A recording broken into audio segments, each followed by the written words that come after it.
Do you hear that?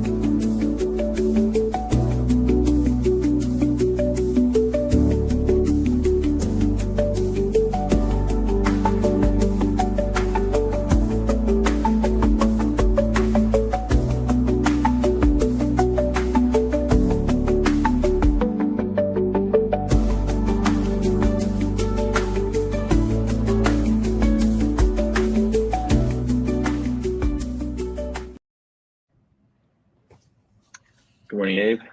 Hey, good morning, Matt. So, so we have a good amount of things to talk about today. uh, Yeah, a lot of things happening in real time with the market and the other macroeconomics that affect it, right? yeah, Um, so yesterday we had a meeting, and we were going to go over a lot of this information that we're going to talk about today, and we had an unexpected unexpected shortening of the meeting. right. So we wanted to be respectful to a group that was celebrating a celebration of life, right? So we didn't want to overpower that meeting and that group. So Yeah, yeah, yeah. So thank you guys for bearing with that, and really excited to kind of share some more thoughts with you that we had planned to share. And a lot is happening in real time, even this morning, right? There's big, beautiful bills being, passed, at least initially, and um, a lot of market movement and a lot of like people kind of speculating from here on out what the next few weeks, few months look like. And so we should definitely talk about that and kind of share some thoughts. yeah. One of which is Fannie Mae, right? They've sort of predicted I think something like 6.1% interest rates by the end of the year, and we had both sort of discussed that, you know, not a lot of good track record there in making predictions the last few years. We've been hearing rates down by the end of the year for about 3 years now.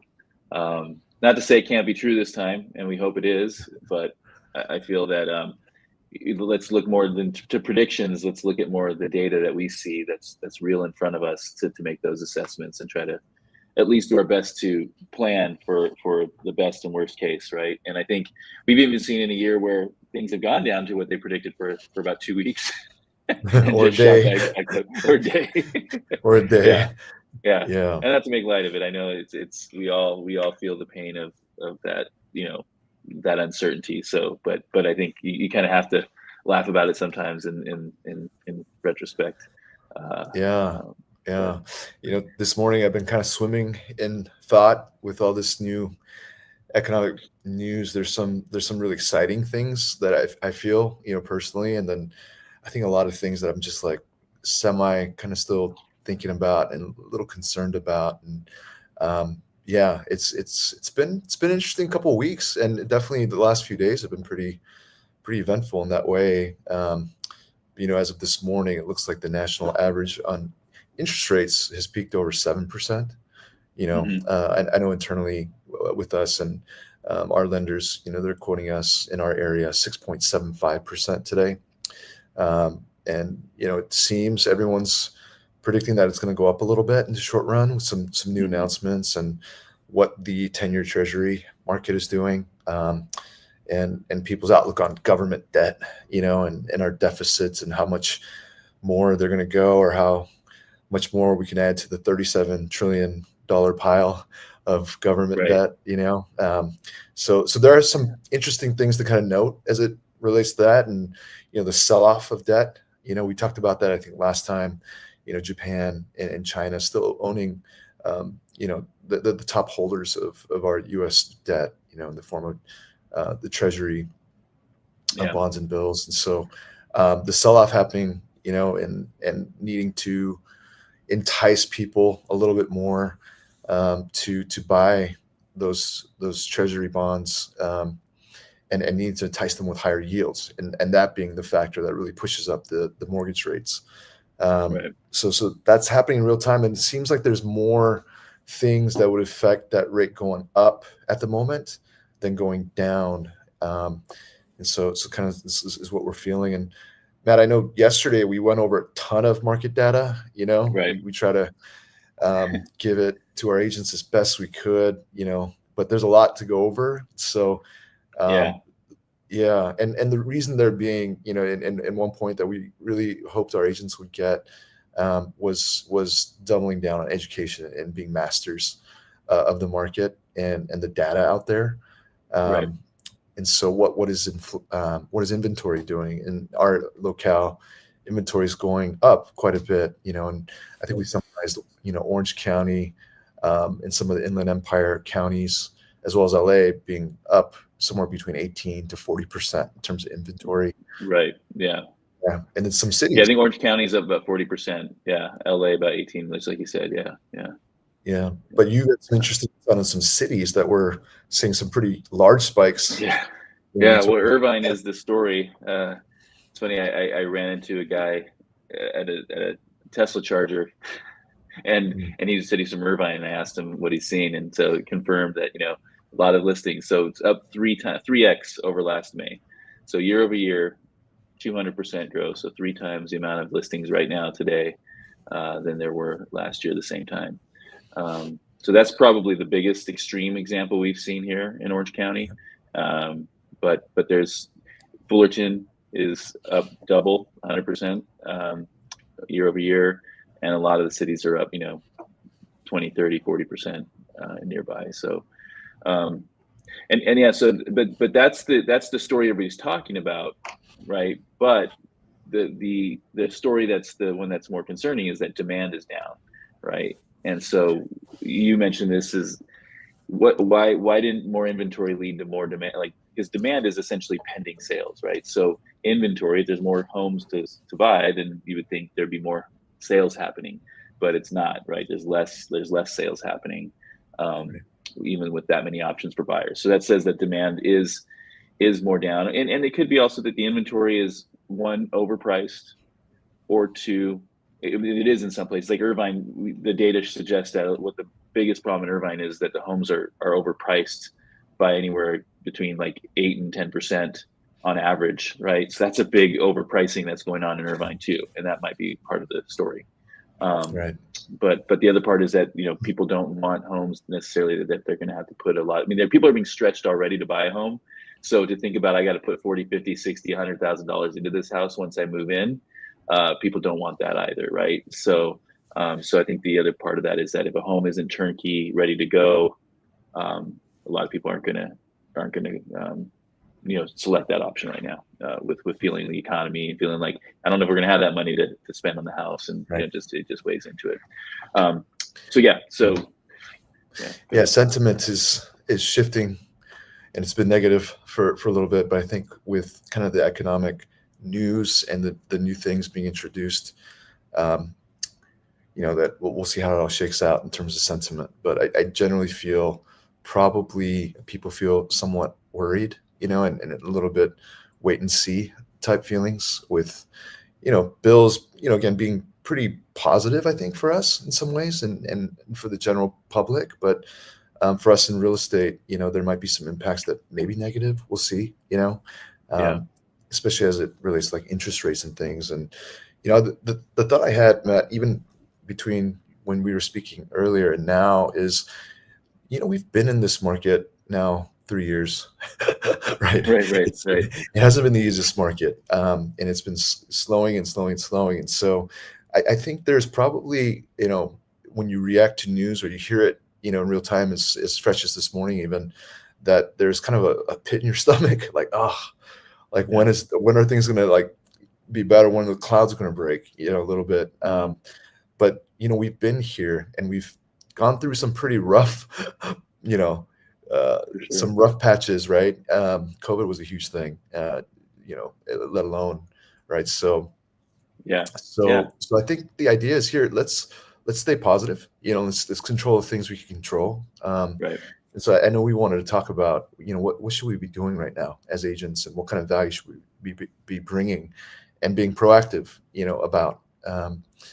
So yeah. Yeah, yeah, no, absolutely. And I think that I mean, the takeaway from the economic news, right? Like the fact that it's very clear that we've shifted much out of a strong seller's market, and some markets not a seller's market at all. And I think that's the main point, that agents need to make sure that they bring as much data as possible and really give a data-driven narrative to their sellers to say, like, if we price high, we're going to sit, like, it's just the data is showing it, right? We need to price well. And I know that everybody's already been talking about that we talked about it, as a matter of fact, a month ago, last month meeting, how important pricing is, and a lot of people that are talking about the market. But I do think that people are still struggling to get that message across to sellers. And so I think it's just that, instead of taking, one article from like a industry newspaper like Keeping Current Matters, that some people might look at and go, this seems like propaganda a little bit, to kind of, like, more than it is, like, I want to see like outside industry sources. I want to see, so bring them, bring them like a Newsweek article, bring them things that maybe have credibility with them, bring as much data as you can from different sources. So it gets really home to them that, like, this is not just me telling you this because I want to make a quick sale, or because it makes it easier on me to price it low. This is data that's showing us, we know your future depending on how you price this home, right? Like, we can predict with pretty good certainty what's going to happen. And to most people, sellers have a harder time also understanding that doesn't mean that you're going to get this price. You might get more, right? Because we track multiple offers, but they feel like, their house is truly worth that. And I think showing also that we're seeing some pullback in areas of prices, as far as not going up year over year like it has been going up year over year. Because even though through this whole market, prices have still been ticking up in most markets, right? Whereas now I think we're seeing a little bit of a pullback. And so I think just making them understand that too, that, hey, you might have gotten this price and maybe we had to just temper it. Maybe we still will, but let's price right so we get as much activity and we out, and the second thing that we talked about and we've had some agents doing, and something I used to do, is take your clients out to go see the competition. Take them out to go look at homes that are also on the market right now. Take them out to go see, what their money can buy them in surrounding cities. It's time to get a little proactive with your sellers that way, to make sure that they're seeing for themselves what buyers are seeing, and going and looking at other homes and saying, maybe, okay, I get it. Like, this house is pretty nice and it's, 100,000 less than we were going to price at, and it's still sitting there for 3 weeks right now. Right. So I think it's good to educate them on taking them out and getting them out there into the real world and seeing some reality right now. Absolutely. And then it feels like we have to deliver more than ever with listing prep. I had a conversation with someone recently, one of our agents, who had to redo just a few photos in their listing because the seller felt like the reason the house was not selling was because of those two photos that they weren't really happy about. So, on one token, you definitely want to make sure there's no doubt in your seller's mind that their home is positioned in the best way possible, and it was prepped right the best way possible, so it has the biggest appeal. But also staying proactive with sellers about the market and what's going on, so that they don't, kind of direct their blame on something that might not be the true cause, right? And right so we're gonna have to educate and stay on top. I mean, we have to educate ourselves really on what's going on week by week, almost, right with the market, so that we 100%. can, we can share that with our sellers too. Yeah, well, I think the proactiveness, right? Like the performance, right? Like, I mean, when you're hired as a listing agent, you are being hired in an employment contract, right? And so being able to show that you're doing your performance, right, is really important always. But I think right now, if homes aren't selling, the sellers want to know why. And I think they don't want to blame agents. I think it's just the easiest thing to blame, because they don't know what you're doing. They don't know what's going on. They don't have enough information. So the easiest thing to blame is the agent, right? That you're not doing something you should be doing. And so if you're showing them everything you're doing and you're proactive and you're explaining to them and educating them along the way what I'm doing, why I'm doing this, it helps, because it's not that you're trying to avoid the blame. I hope most good agents, and I mean, you're okay, can accept that and take that in without getting too defensive, right? Like, I get it, I understand. But it distracts them from looking at the real truth of why it might not be selling, if they can just sort of scapegoat the agent, right? And so it's doing them a disservice if you're allowing them to blame you when you really aren't to blame. So if you can make it to where hey, I'm showing you everything I'm doing. I'm showing we did this, we did that, and there's no doubt about my performance. Then it allows them to go, okay, well, let's assume it's not Matt right now. I think it might be actually the price, or it might be, just that the days on market just take this long in this market right now, right? It's not, something that, my agent is not doing. And so I think that's why it's important to, and that gives them a sense of calm a little bit too, that they know you're doing everything you can, versus feeling that kind of insecurity and doubt. Did I make the right decision? Because I haven't heard anything and I'm wondering what's going on. And so when you're not proactive in your outreach and having agreed upon outreach, so if you agree, hey, every Friday at 3, we're going to check in and I'm going to tell you how the week goes. I'm going to tell you the plan for the weekend, and we're going to just kind of huddle, make sure you guys feel everything's on track. And I'm going to let you know if there's, anything, I have ideas, what we can do. We'll just kind of huddle for, 20, 30 minutes on Friday at 3, and you set those meetings up every week. They know there's a time you're going to talk, and you always tell them, hey, for sure, text me anytime, call me if you have any thoughts you want to share before then. But when you put that, it kind of allows them to relax a little bit, knowing they're going to check in with you. They know that they're going to be able to voice any concerns they have. They know that, they're excited that maybe you might bring something to the table, like as far as like, some new ideas or, new updates for them. So just being a little more proactive and more structured in how you communicate with your sellers is really important right now, as well. Absolutely, absolutely. And now there's conjecture of prices falling. I think we've seen price reductions, on listings. Yeah. And so there's maybe some buyers that become unlocked at certain prices. But the interest rate is still a thing, right? And affordability is still a thing. And so one of the things we can proactively do is really get creative, and become masters of deal structuring.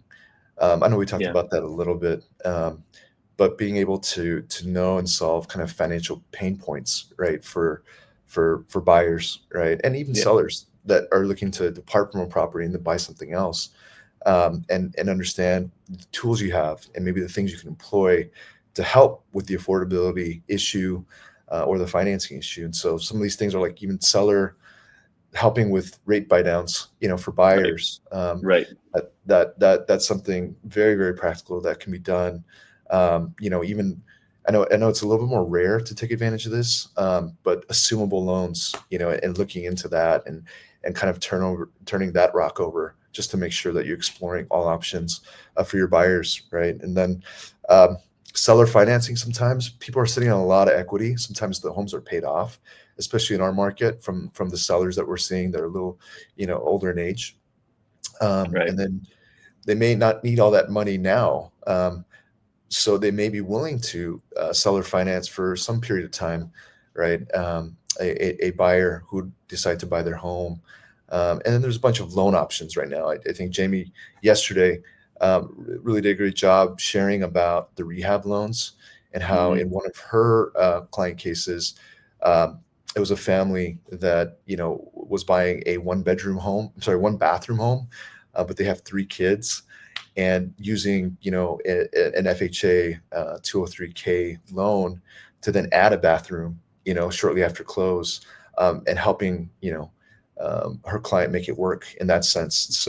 Right. So there's a lot of creative things we can do to help bridge those gaps, and have the conversations first, on what's Right. important, what the pain points are, and employing the things that we know, to help solve those problems, right? Yeah, So absolutely. yeah. And I think what you said, it sums up one of the like bullet points we had was, and I've always said this to sellers, like, who has a lot of inventory, who sells the most homes, right? As a person, right? And it's home builders, right?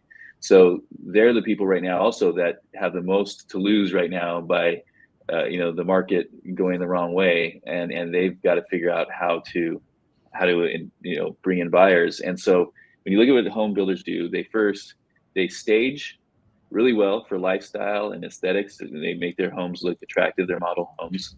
They use real data driven, models for pricing properly, right? They don't overprice, right? They price to make sure that they have demand, and then they make sure they have strategic access to the house. You have to have open houses, you have to get people in there, you have to do those. And then lastly, they offer incentives, and that's what you're just talking about is rate buy downs. you know get creative on incentives right now, because it's people like incentives. I mean, incentives, it's business 101, incentives work, right? People like to have incentives. So just being able to put it out there, and a lot of agents don't know you can put incentives on the public facing portal. So you just can't have incentives to agents that are hidden. That's what the MLS commission was before. That can't be done. But you can put on your description of the property that the seller's willing to pay concessions, the seller's willing to buy down rates, willing to do a 2-1 buy down or something of that nature, and even outline that means to the buyer on the description of the property. The property description can offer incentives. The only thing that you can't do actually is offer incentives on the MLS and then not offer it on the public description. So it just has to be there. So make sure if that's something you want to do. I do realize that sometimes in a more expensive luxury home, maybe it looks cheap to kind of put, hey, we're offering this out. If you want this glamorous sort of luxury description of the property, you don't want to be like, have a discount message at the end of it. I get that, or some sort of incentive, but it is important though that people know the seller is willing to do what it takes to make it more attractive for the buyer in a way that's a win-win for both people, right? So yeah, I recommend doing that right now. Absolutely. Absolutely. And again, like almost want to encourage myself even, right? I think we spoke earlier. I was just like, man, what's happening here, right? With all this stuff happening and, all the intricacies of economic news and how it moves markets, what's going on in the stock market, what's our debt doing and all that. But really we've been in this market before. And so we do have to get creative, right, on how we problem solve these things. But these are the things that happen. I think we even saw data, right? I think it was this week where we saw that 60 to 70% of builders are offering incentives, and that's how they get their properties sold, right? So I think we can get creative and again, just kind of create conversations to really understand what those pain points are. Yeah, absolutely. And so I think we touched on the market we could do for sellers, and those conversations. But I do think that the whole point is, like, the main takeaway I'd say is that the data driven narrative is really important right now more than ever. A lot of times we like to talk about what we can do to sell the house, the kind of marketing narrative, the negotiation narrative, those type of things. But right now, I think that the pricing narrative is the most important, and then the presentation narrative. Those two things, pricing and presentation, are going to be the key, points you need to drive home. And the presentation one is sometimes hard too, because people don't really want to go through the effort of staging or doing some of those touch-up fixes, maybe doing some painting, maybe fix some flooring, do some deferred maintenance stuff. Just the different, things that have been nagging that they haven't done and they haven't got around to. Now it's like the time to maybe consider doing those things, because again, buyers just don't want to have to deal with that, right? We've seen that's been a trend going on for quite some time. That it's not, and maybe that zeitgeist will shift. Maybe there'll be a generation that likes to do work and roll up their sleeves and get their own sweat equity in a home. But I do feel like we haven't seen that. I mean, I think that the Gen Xers were all about that back in the 2000s. They loved to buy a fixer and put their own touches on it. I feel like we haven't seen that in the last 10 years. And I think that's just getting more acutely clear based on people being stretched financially too, that they don't want to take on that right now for the most part. Right. In our agent pool, some of our best listing agents have those as part of the services built in, right? Right. They themselves will go patch, paint, sand, right? Refloor or help refloor, and do all that just to make sure that listing has the best chance at getting the right buyers, and get the max attraction, and almost like absolutely removing the little psychological, little barriers or little hindrances, right, for buyers to want to buy the house. And so yeah, absolutely, and probably doubling down on that. Absolutely. It's we've been in a skinny market, right, for the last, or getting kind of like a quieter and quieter for the last 3 years. And so if this year remains quiet versus growing like we had hoped last year, where people were making predictions that the sales volume would increase by 10% across the board, right? If we're going to stay in kind of a flat sales activity, or a market where the sales aren't really increasing, those things absolutely matter. And winning that and helping the listing stand out, right? And then you as an agent standing out. And I'm reminded a lot of times of like, restaurants, when they start to see like a little bit of a slowdown, what do they start to do? The ones that fail typically will then use like a little less ingredient, right? Or like Right. poor ingredients, right? Or if you go to like, I don't know, like a Korean barbecue, right? It's something I go to, right? The meats are sliced just a little bit thinner, right? Right. To kind of like save more, Yeah. could create more profits and stuff like that. But it just kind of becomes the beginning of the end, right? Right. And right now, what we love to tell our agents is no, double down on the experience, right? Make sure that experience all across the board doesn't change, or it doesn't, get discounted in some ways, but that you're always delivering that great experience, and there's no doubt about it. Right. And that's something that the pros have known for a while, is that other sellers are watching what you're doing when you're selling a home in the neighborhood, in the local area. And the job you do there is one of the best endorsements for them giving you a call, more than any other sort of sales tactic. Is the quality of your work does stand out. Everything's online now, everything's there to everybody to see, and they see when homes are transformed well. And if you can outline that process and show that process, it's even more important.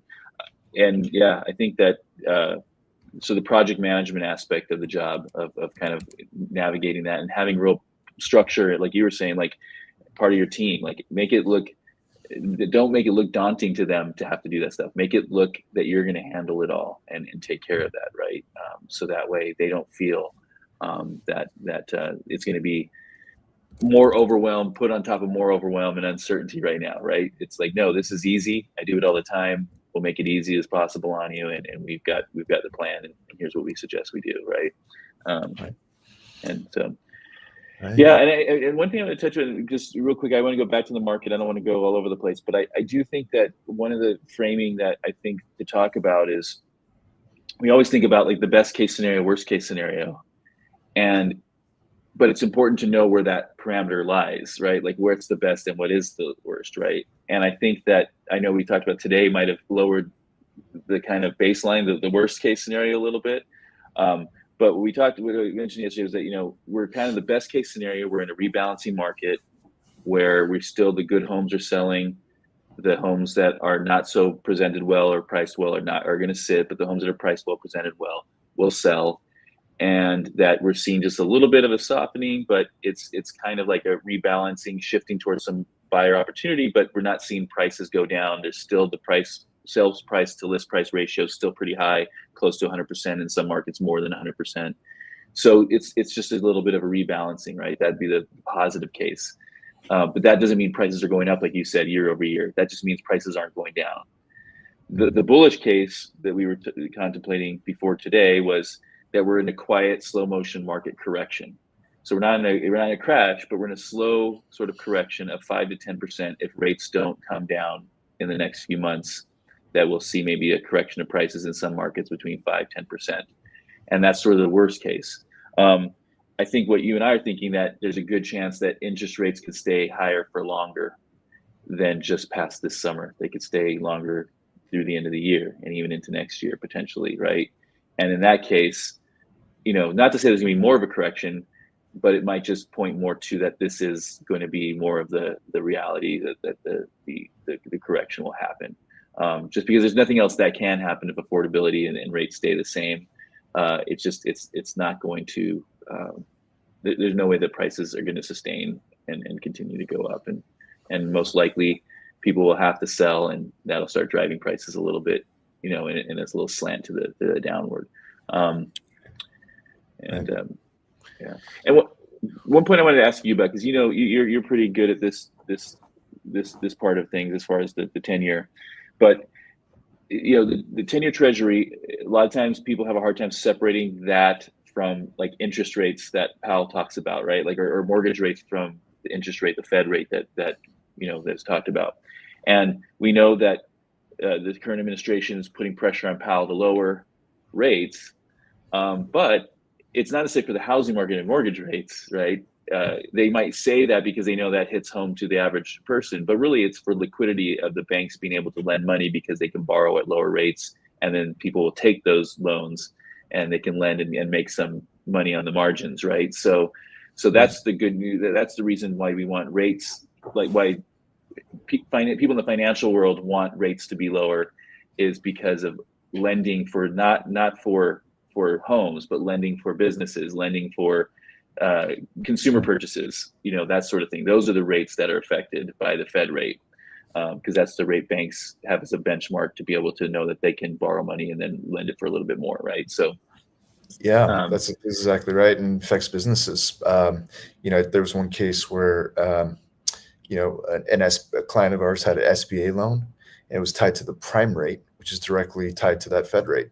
Uh, right, and they went from an interest rate of like 4.5 all the way up to like I think it was like 10 or something like that. right, right, From the beginning of their term to when the Fed started raising interest rates, and so there, yeah, but it has trickle effects, right? If companies are borrowing at a higher interest rate, right, then maybe the profits aren't as good as because of the debt service, right? And so then it may affect the ability of a company to hire and grow. So there's a right, lot of like trickle down effects from that.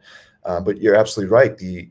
The residential home mortgage rates are correlated to the 10-year treasury, and the yields that's seeing at the time. So I think as of today, we're at like 4.5 ish or yeah. 4.6, We've been right? staying Somewhere in around there. there for the last, yeah, yeah, Yeah, yeah. And then another interesting thing here is like, okay, the treasury bills and bonds are pretty much like risk-free type assets, right, right, right? So if I just park it into a T-bill or something like that, I should be able to get my money out within 6 months and see my return.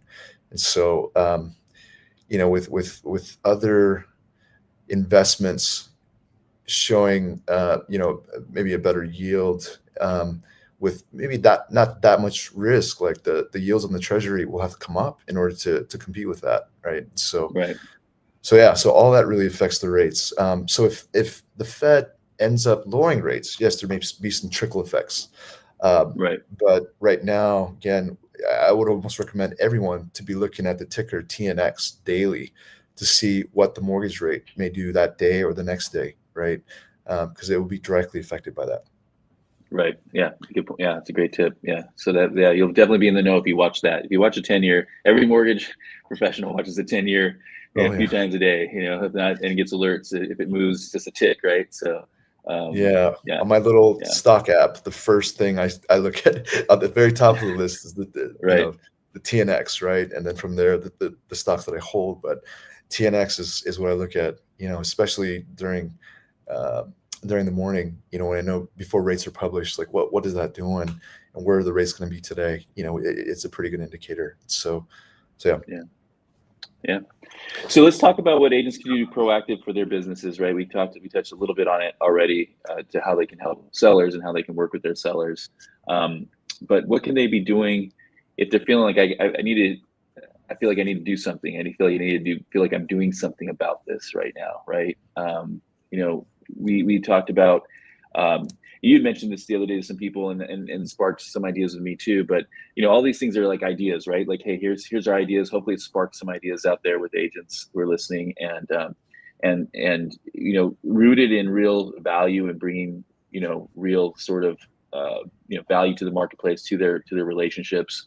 But there's a lot of buyers and a lot of sellers on the fence right now. And so what we recommend is to try to play matchmaker in your own sort of market among the people you come in contact with, and just keep inventory. Keep your own inventory of sellers who would sell if they got this price, or if they could find this home, because a lot of sellers are looking to buy something first, right? Know what they're like. Start taking orders. Like, know, hey, what home are you ordering? I'll try to go find that, right? Like, you want a 5-bedroom home, single story ranch style with a large lot. okay, great, got it. I'm going to keep an eye out for that. But start keeping sort of buyer needs among your own relationships, because it's amazing how many people out there right now really do want to buy a home, but they just think there's not the opportunity for it right now, right? And we've been talking about this for some time, but that's there. And the same thing for sellers. There's a lot of people right now that there's a lot of homeowners that it's good for you to know what price would they think gets them where they need to go next, and what that would be, so you kind of have your own inventory of sellers. And then go out there and do what you can to play matchmaker. Go out on social, email to your people, say, hey, I've got these 5 buyers right now looking for these type of houses. If you know anybody, I've got these 5 people that are looking to maybe sell their house. Here's kind of a short description of them. Let me know if you know anyone interested. You can publicly talk about a potential homeowner with this type of house. You just can't pretend like you're representing it. So you can't say, I have a listing coming up, and you can't advertise a listing that's not on the market, like we know, like the clear cooperation policy. But if you had a conversation at a soccer game with someone who has a house, in a city, and says, hey, we're thinking of selling, and you go on social media and say, hey guys, I know this person, the homeowner, considering selling. It's not my listing, but if you're looking for a house in this country club area or something, right? You can get some interest there. It's okay. You're just trying to help people out. So be careful there, but you can do that. And so I think that, especially in your own newsletter to your own clients, you can definitely talk about things that you have in the works, and that you're, to try to stir up some interest. But those are some proactive things you can do there. Yeah, we've been what else preaching here? for a while. Like, we do these cultural connect trips to really help agents understand other markets. Usually when a seller sells, they want to try to arbitrage their sale into like a better property, or Right. a bigger one, or a smaller one, right? Or lessen their payment, whatever it is. But to really understand the arbitrage that the sellers are trying to do, when they sell, and go find where there might be some value there to arbitrage into, right? Um, Yeah. yeah, and it may not be, in the county they're thinking about. We saw that in California, right? The sales activities really bumped up in some of the lower average price point counties. Yeah.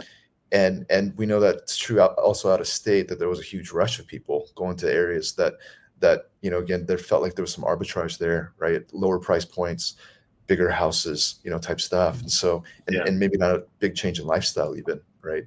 Um, Yeah. so being a proactive agent, I think, is also knowing that and understanding where they might go, and if your clients are anything like you, where would I go, right? And really understand those markets, and bring value and some insight for your clients in that way. I think it's huge. No, absolutely. It's funny. I mentioned the guy I ran to the Tesla charger. Usually I don't go to the chargers, but I was in a bind yesterday. And anyhow, the point is, he showed me, we started talking real estate, and he showed me his phone, and he said, I'm going to go see this listing this weekend. It's a $1 million house. It's 1 million in Harupa Valley. Yeah. And he said, it's like 5-bedroom, 5,000 square feet, amazing garage. His garage was set up for like high-end autos, right? Like had the lifts and things like that. It was like a pretty ridiculous property for $1 million. And he's like, I can get a condo in the Irvine, or I can get this, beautiful, amazingly upgraded home with all these perks, and a big lot. It was a beautiful home. And so even people considering doing something like that, because Southern California is expanding, and there's more and more infrastructure going in everywhere.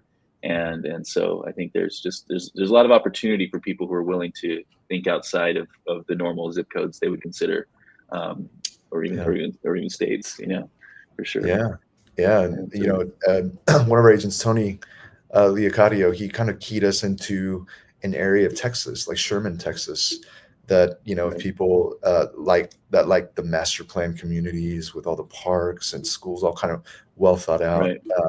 That a pretty notable master planner that might have helped with the city in Orange County, a pretty notable one, has moved to Sherman, Texas, to help their their city master plan really well, and provide some of those amenities. And so yeah, it's out there. We just have to go look at it, and educate ourselves, and find places that there is arbitrage, and people may consider, because you're the trusted person that they're talking to, that's telling them this, versus some ad they see, on Instagram, or whatever, right? So yeah, I think that is something we can do proactively, and it's been working. We see it happening, even over the last few years. that's created Yeah. some deals. Yeah.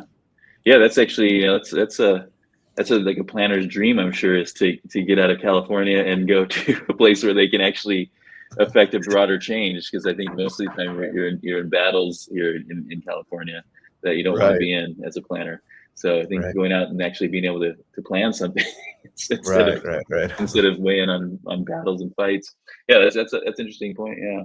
Um, yeah, no, I think that's definitely. I think that there's definitely an opportunity to find amenities that you can't get here all the time in California, based on just Right. the ability to create in a modern world, like what would be an ideal sort of layout for a city, right? So, Yeah, um, yeah. So what other things? I think those are some great things. I do think that, like you said earlier, education, um, start educating people, like as much as you can, more on the education side than on the sales and marketing side, right? If you can. I think people want to know, in a market like this, people want to have uh, information. They want as much information as possible to be able to make a good decision. I think if you're the person that their go-to person for information, whether that be on social, whether that be through email newsletters that you send out, um, because if you send out good information, trust me, it's going to be shared. It's going to be shared wide. um,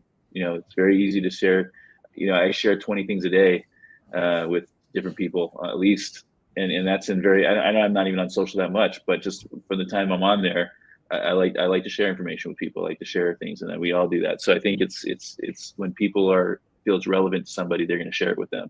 And we like to provide value that way, and share things with people. So if you're putting good stuff out there, it will be shared.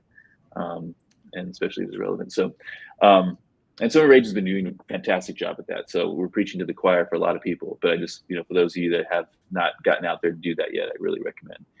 Which leads me to one of the things we're going to talk about today while we're out there is we talked a lot about the agent of the future, and we believe it's people that come with true value, with a true desire to serve, um, and also you know really able to bring a really positive, good energy to every interaction, right? Because it's more than ever. I think that's where the zeitgeist is going. That people want good vibes, people that are out there, like being generous, giving of themselves. But now it's the AI thing has come in, and so it's like, what is that landscape? How's that going to affect the agent of the AI future, right? And that sort of thing. And so one of the things which I was talking about is the what you put out on the web is what AI has out there, right? AI is looking at every piece of information and data that they can on the web that's out there on the internet.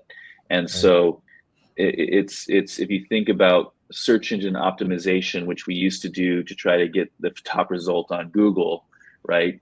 It shifted over once people kind of gave up on that as well. It became search engine marketing. Let's just pay for it. Let's just pay to be that top result. Let's just pay Zillow to be the top agent, right? Let's just pay Homelight or pay X company to put us at the top, right?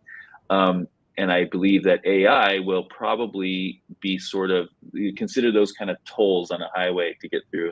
AI is going to be more of a teleportation to just get you straight to the thing without having to pay those tolls, whether it's paid by the service provider or paid by the consumer. Someone is paying that toll to make that connection before, and now it's going to be like, hey, let's just get me to that person. As a matter of fact, now you get them, but set the appointment for me, right? Set that reservation at that restaurant for me. So that's going to be here sooner than we know. It's already working, but most people aren't adopting it yet. But it's going to be the way we do things. So that said, it's all about having authentic, because with AI, what we assume is AI is going to be looking for true value, just like we are, right? Who are the agents who truly are the best, not the agents who paid the most for ads, and who are the agents that are truly the best. And so anyhow, so I think that's where we're going to recommend agents yeah, spend some of their time is focusing how to optimize themselves for AI. yeah. There was a site that you brought up, Matt. What was the site? It was Fast Agent or Fast expert, yeah. Fast Expert, that we see potentially even ChatGPT using and crawling data from there, versus the word, Zillow as well, but versus like a Yeah, Yelp or something like that. So right. yeah, and AI is interesting in that way, and as it gets better and better, one of the things that helps us trust AI is the curation it does, right? Knowing who we are and what we're looking for, and going out and finding that, in data world, right, and bringing that back for the customer. So, yeah, Exactly. optimizing yourself in that way, and really showing your value, is going to be really important, as people search more and more in AI, right? So, Right. um, Yeah, and some of these, yeah, no, and some of these could be like little fixes, like we talk about, like your search engine optimization, like Fast Expert, for instance. What it does, it ports over all of your reviews from Zillow into it. right, So AI right now is looking at like, hey, look at there's double the reviews instantly, right, of you online. And so maybe at some point they might change that algorithm, but it's not like going to be in the same way we think about it in other older algorithms of search engine. I think it's going to still put you out there like, hey, there are more platforms with reviews. The other thing is the keywords in the reviews, right? AI can crawl every single data point. What you say in videos on YouTube is all indexable, right? Because YouTube created for their own content moderation, even if you don't want to do captions or don't want to have your audio to text be done, Google's still doing that in the background so they can monitor what you're saying, and they can have algorithms that tag videos that say something that controversial or something they don't want to have out there, or just to provide some moderation, right?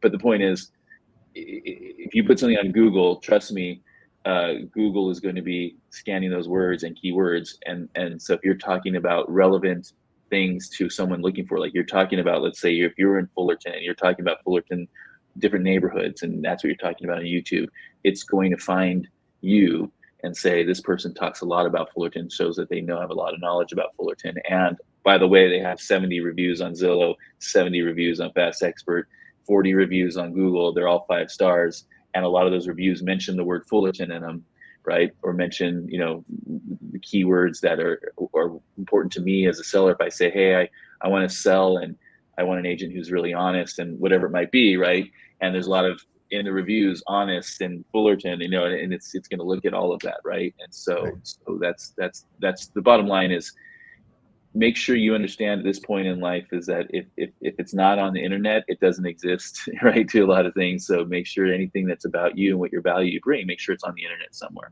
And then that's that's right, a better chance. This doesn't take away from going out there and building relationships in the community, building relationships on a deeper level with everybody you know. I mean, that stuff is always going to be the bread and butter, the fundamentals of business and real estate. But for those deals you get to go, hey, this just came to me, for those for that sort of, other 10, 20, 30%, depending on your business, of those type of deals that come to you that way, this is going to be the way to ensure that continues into the future. absolutely. I remember when Yelp was starting out, and well, not starting out, when agents started to put themselves on Yelp. Right. Yelp was, a platform always that, focused more on like food, or restaurants, or other services. But I remember when, people started going on Yelp, um, it was pretty quick that everyone kind of flooded in, right, and then started buying the ads and whatnot. And it became almost like a useless tool at that point, because there's so many people kind of crawl through. I find that now with myself too. I don't really like to go to Yelp anymore because there's so many choices and it's hard to discern, which way to go. Right. So I've been using ChatGPT even to search restaurants, right? Right. So it does that work for me, knowing my inputs and knowing maybe what I'd like, and in our conversations, and bringing that. So I think that's what we're saying is it will head that way. Oh, yeah.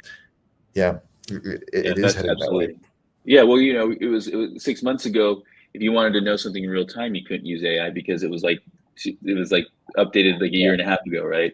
So now it's like updated. Now it searches the web immediately. It can pull in like a news story that broke this morning now, right? And so that behavior now is going to change there that you can do that, right? And so, Right.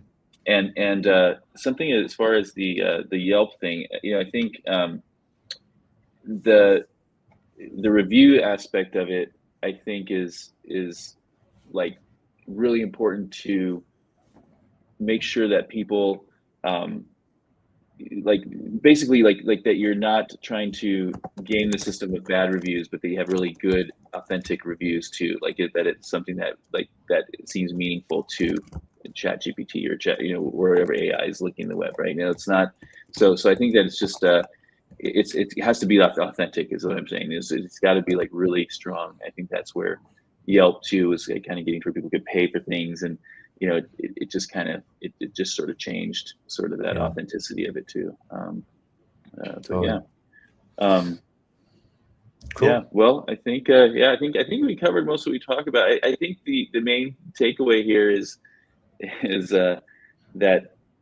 the market is something that, well, one thing you mentioned, sorry, but we skipped over, maybe it's like being nimble right now, or being being smart with your money right now, right? Hopefully you've been thinking about that a little bit.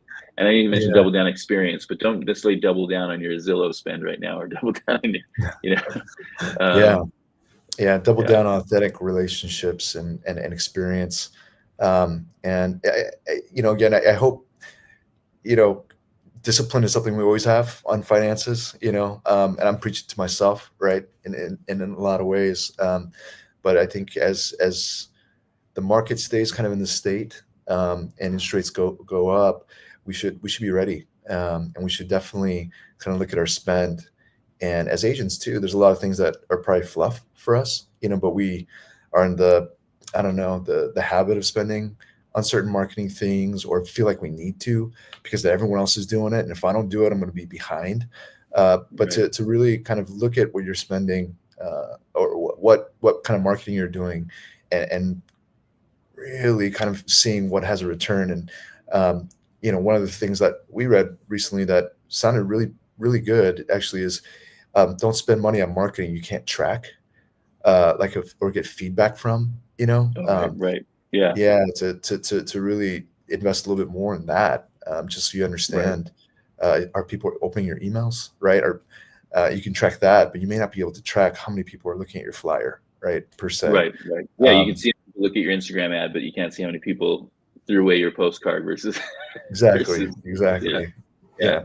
Yeah, Um, yeah. And speaking of which, one point, sorry, but that was something I was going to say too. Is when you think about the AI, right? We said there's a good 10-year run right now for first time buyers, right? And a lot of our top producing agents have really been made a thing on first time buyers.